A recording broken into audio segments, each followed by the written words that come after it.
네, 교리화장정 2편 헌법에 대해서 가장 핵심 포인트만 찝어보도록 하겠습니다. 자, 1편은 역사와 교리, 그러니까 감리교회가 어떻게 생겼고 그 교리는 어떻게 되었다. 조금 좀 졸린 내용들이 좀 많지만 이제 2편은 헌법에 대한 내용인데 헌법은 뭐냐? 헌법과 법률에 대한 차이점을 간략하게 좀 설명을 하자면 헌법은 큰 아젠다를 한 줄로 만드는다고 생각하면 될 것 같아요. 큰 아젠다를 만들고 그 밑에 세부적인 것을 법률이라고 이야기하죠. 그래서 3편부터 그 뒷부분은 법률이라고 이해하시면 될 것 같아요. 그래서 2편은 헌법, 큰 아젠다를 담는 거라고 이해하시면 됩니다. 그래서 보통 입법의회에서 교리화장정을 개정을 하잖아요. 그럼 역사와 교리와 2편 헌법인 이 부분은 보통 참석 인원의 3분의 2 이상의 찬성을 얻어 개정하고 수정하고 새롭게 신설하는 거예요. 하지만 법률 같은 제3편 이하에 있는 내용은 과반수, 즉 절반 이상의 동의만 얻으면 개정하고 수정하고 신설할 수 있다는 거죠. 자, 그래서 헌법의 이 부분에서 특별히 기억할 것은 감리회의 예배서라는 이 부분을 좀 기억하시면 돼요. 여러분들 뭐 감리교단에 이제 그 온라인 서점이라고 했으니 KMC에 보면 예배서 예문집이라는 게 있어요. 그 예배서 예문집에 내가 장례 예배, 결혼 예배, 뭐 기타 등등 모든 예배에 대한 예문집, 예시집의 하나로 문서로 되어 있는 책이 있습니다. 그 책이 감리교회에 있는 예배에 대한 핵심인데 그 예배서 예문에 대한 내용은 입법부에서 제정하고 교회에서 시행하도록 하라는 헌법의 내용이 있어요. 자, 근데 이게 시험 문제로 어떻게 나오는가 하면 22년도에 이렇게 나옵니다. 다음 문제는 헌법 문제에 대한 총칙에 대한 내용이다. 이렇게 되는데 1, 2, 3, 4라고 돼 있는데 22년도에는 그 중에 틀린 것을 찾는 거니까 잘못된 걸 찾는 거죠. 근데 22년도에는 예배서 예문을 입법부에서 제정하고 교회에서 시행하는데 그것을 틀리게 문구를 만들어서 정답을 찾으라는 거예요. 그래서 22년도에는 예배서 예문을 총회실행부위원회에서 제정했다라고 틀리게 써놨죠. 그리고 우리는 그 틀린 거를 찾아야 돼요. 자, 근데 문제는 제가 이걸 기억하라는 이유는 23년도에는 다른 똑같은 내용을 하면서 예배서 예문을 원래는 입법부에서 제정하고 교회에서 시행하라고 했지만 그 예배서 예문을 총회에서 제정하고라고 하면서 틀리게 써놨다는 거예요. 즉 제가 여기서 말하고 있는 것은 예배서 예문을 꼭 기억하라는 이유는 22년도에도 예배서, 23년도에도 예배서, 이렇게 2년 연속으로 나왔던 기록이 있어요. 그러면 뭐다? 찍기 위해서는 예배서라도 기억을 하면 좋다 이거죠. 그럼 예배서 예문은 근데 우리는 좀 더 높은 단계를 가기 위해서 좀 이해하게 만들기 위해서 좀 높은 단계를 하기 위해서 예배서 예문은 입법의회에서 제정하고 이를 교회에서 시행하는 게 원래 원칙 문장이라는 거예요. 그 정도는 알고 들어가면 오히려 더 좋겠죠? 근데 만약에 여러분들이 찍어야 한다. 나는 공부하는 시간이 얼마 없어요. 어쩔 수 없어요. 책을 많이 못 봤어요. 그럼 찍을 때 뭘 찍는다? 예배서라는 글자가 보이면 그냥 찍어봐라. 혹시 몰라요? 그게 정답일지. 뭐 그렇다는 거죠. 근데 웬만하면 전체를 이해해서 풀었으면 좋겠습니다. 자, 또 헌법에서 분명히 기억해야 할 것은 감리회의 기본 체제예요. 지금 뭐냐? 감리회 기본 체제 시스템이 어떻게 되냐? 의회제도에 기초한 감독제라는 헌법에 큰 아젠다가 있는 거예요. 자, 감독이 최종적으로 결정이 되고 의장이 되지만 의회제도, 즉 회의와 서로 내용을 들어보면서 평신도와 교역자가 1대1 동수가 되는 이 의회제도의 안에서 거기서 충분한 토론을 하고 의장인 감독이 최종적인 결정을 내리는 것이 감리회의 기본 체제인 거죠. 그래서 좀 누군가는 좀 나쁜 쪽으로 보면 감리교회는 좀 회의적이다. 회의를 너무 많이 한다. 아, 그렇죠. 회의를 너무 많이 해서 회의적으로 될 필요는 없지만 여기서 나오는 중요한 장점이 있죠. 독선적이지는 않다는 거예요. 독선적이지 않고 서로 대화와 타협을 통해 결정하는데 중요한 건 우리는 시험 문제죠. 시험이 어떻게 나오냐? 20년도에 이렇게 나왔어요. 헌법에 대한 문제이다. 가로에 들어간 내용은 뭐냐? 감리의 기본체제는 과로에 기초한 감독제이다. 그건 뭐냐? 객관식 중에 의회제도에 기초한 감독제다. 그럼 여기서 제일 중요한 것은 의회제도에 기초한 감독제. 이건 꼭 외우고 넘어가야겠죠? 안 외우면 뭐 그냥 틀리는 거죠. 뭐. 자, 그렇게 20년도에 나왔어요. 그럼 24년도에 똑같은 문제, 똑같이 나왔습니다. 감리의 기본체제는 가로에 기초한 감독제이다. 그것이 객관식 1, 2, 3, 4라고 하면서 의회제도. 그리고 25년도에 나왔어요. 25년도는 좀 다르게 의회제도가 가로쳐지는 게 아니라 감리의 기본체제는 의회제도에 기초한 과로제이다. 그건 뭐냐? 감독제. 자, 이렇게 총 3문제가 나왔죠. 그럼 뭐겠어요? 다음에 또 나온다는 거죠? 네, 그럼 외우셔야겠죠. 감리회의 기본체제는 의회제도에 기초한 감독제이다. 자, 그리고 이제 큰 아젠다잖아요. 자, 이것 좀 설명을 한번 해봅시다. 감리회 교인에 대해서 구분을 지어놨어요. 원입인, 세례아동, 세례인, 입교인.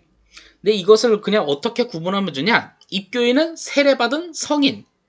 물론 세세한 상부 내용은 조금 좀 길어요. 하지만 간략하게 얘기할게요. 세례받은 성인은 입교인이에요. 자, 그럼 세례받은 학생들, 중학생, 고등학생은 뭐냐? 세례인. 자, 그럼 세례받은 초등학생 이하는 뭐냐? 세례아동.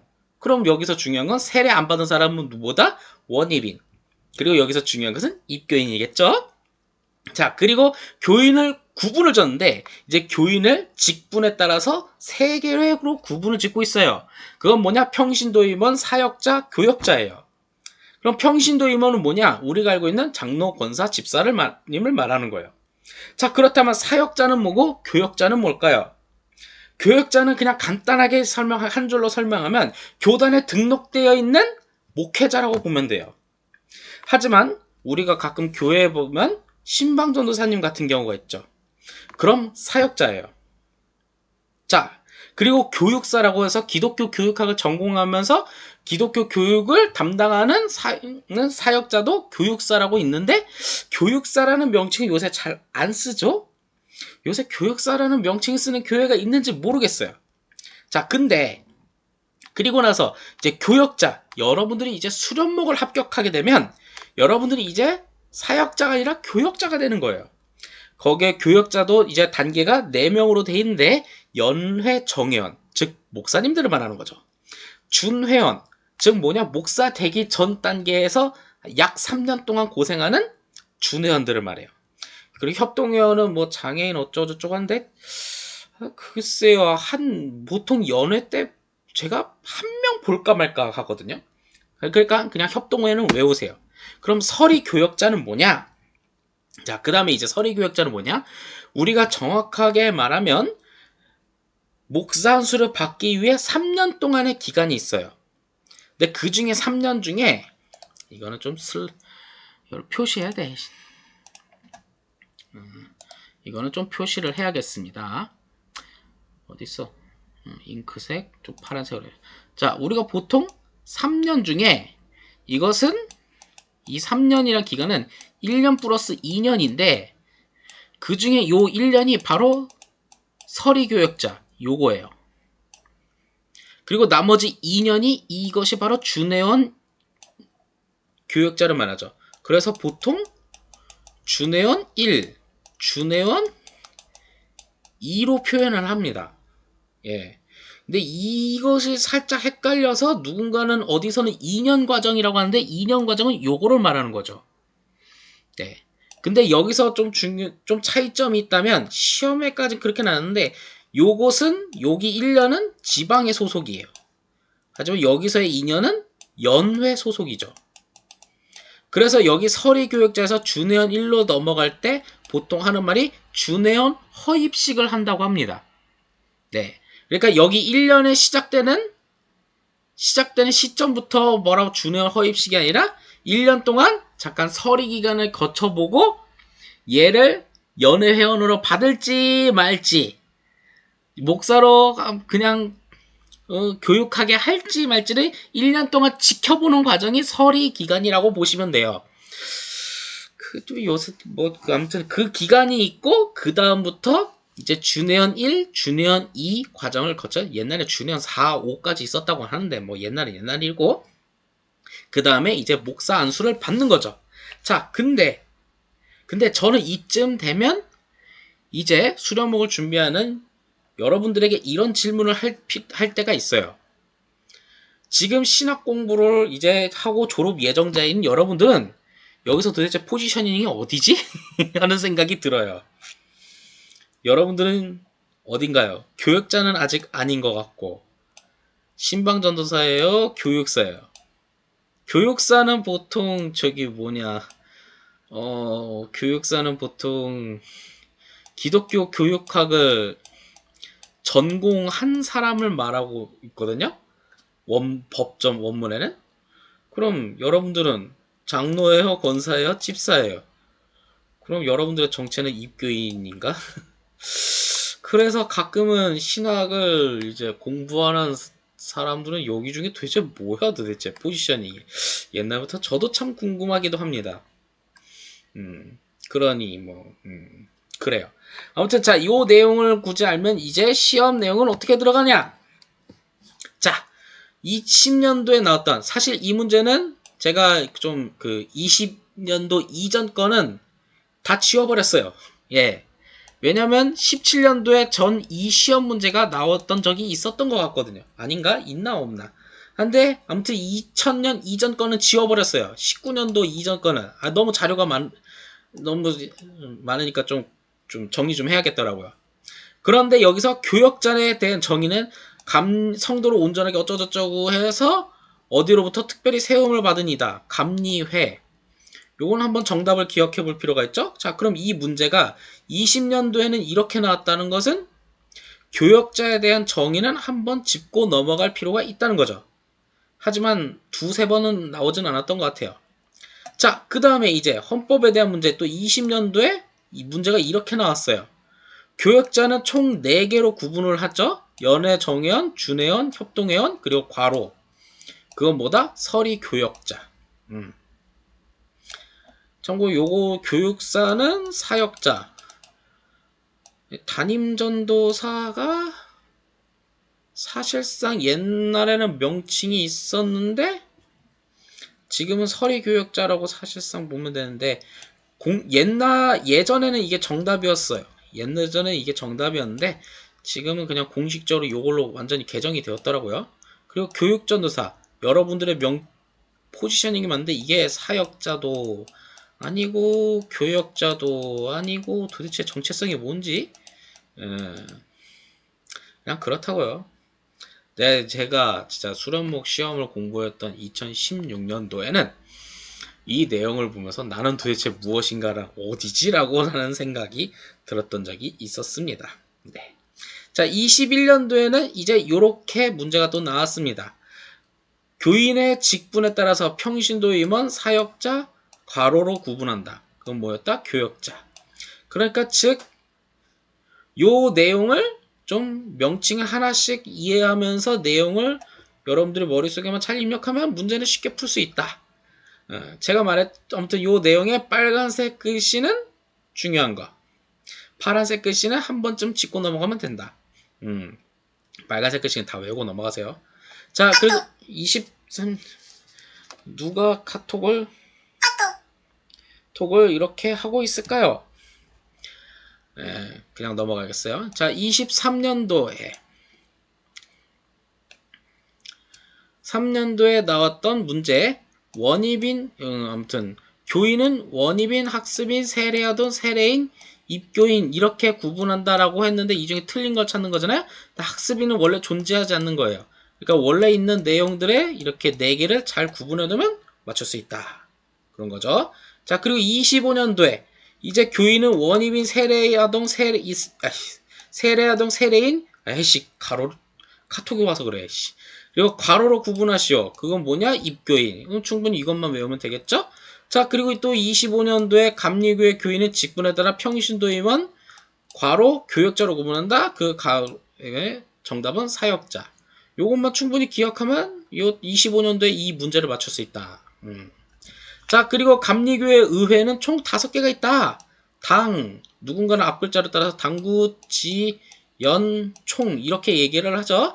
당의 구역회, 지방의 연의 총회. 이것도 뭐 한번 싹 뒤집는다 어쩐다는데 이번 입법부회 때. 근데 아직까지는 이걸로 여러분들이 시험을 봐야 돼요. 자, 그리고 소집자 의장은 누구다? 그런 정도는 좀 기억하면 좋겠죠. 자, 그럼 이게 문제가 어떻게 나오냐? 21년도에는 이렇게 나왔어요.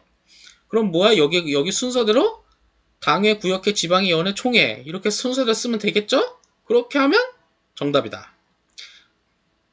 딱 한 번만 이렇게 나왔나? 제가 2019년 이전은 다 지워버렸어요. 그 전에는 많이 나왔어요. 요즘에는 안 나오네. 별로 중요하지 않나? 자, 그리고 제가 말했죠. 헌법과 법률의 개정. 헌법은 과반수 출석, 즉 지금 현재 입법부의 총체 인원은 500명, 그 중에 3분의 2 이상의 찬석, 그리고 법률 개정안 과반수 출석, 과반수 찬석, 그리고 개정안은 여기 제일 중요한 거 25일 그냥 외우세요. 근데 25일 이게 뭐야? 좀 외우기 좋게 30일로 하던가 좀. 좀 하면 얼마나 좋겠어요. 우리 공부하기 쉽게 외우기 좋게. 근데 25일로 돼 있어요. 자, 그럼 시험 문제가 어떻게 나오냐? 아이고 머리 아파. 22년도에 이런 문제로 나왔는데 여기에 보면 내용을 보면 30일 이내에 공포한다? 틀린 거죠? 네. 그래서 20일 이내에 공포한다? 그런 내용이 맞는 거예요. 좀 내용 1번, 2번, 3번은 다 맞는 내용인데 그냥 읽어보시면 돼요. 자, 이렇게 딱 한 번 나왔다 이거예요. 또 나올까? 글쎄, 또 나오면 머리 아프다고 피하지 마세요. 꼼꼼히 체크하면 정답이 눈에 보입니다. 자, 이제 여기서 3편만 됐으니, 자, 이렇게 해서 가장 핵심적인 거 헌법에 대한 내용만 이렇게 해봤고, 다음에 이제 영상 끊어서 다음부터 조직과 행정법, 저기가 좀 내용이 길어. 저걸 한 2번 나눠야 할지도 모르겠어요. 아무튼 이렇게 해서 요 내용만 기억하면 헌법에 대한 내용은 큰 문제는 없을 거다. 이렇게 생각을 합니다. 자, 여기까지 하겠습니다.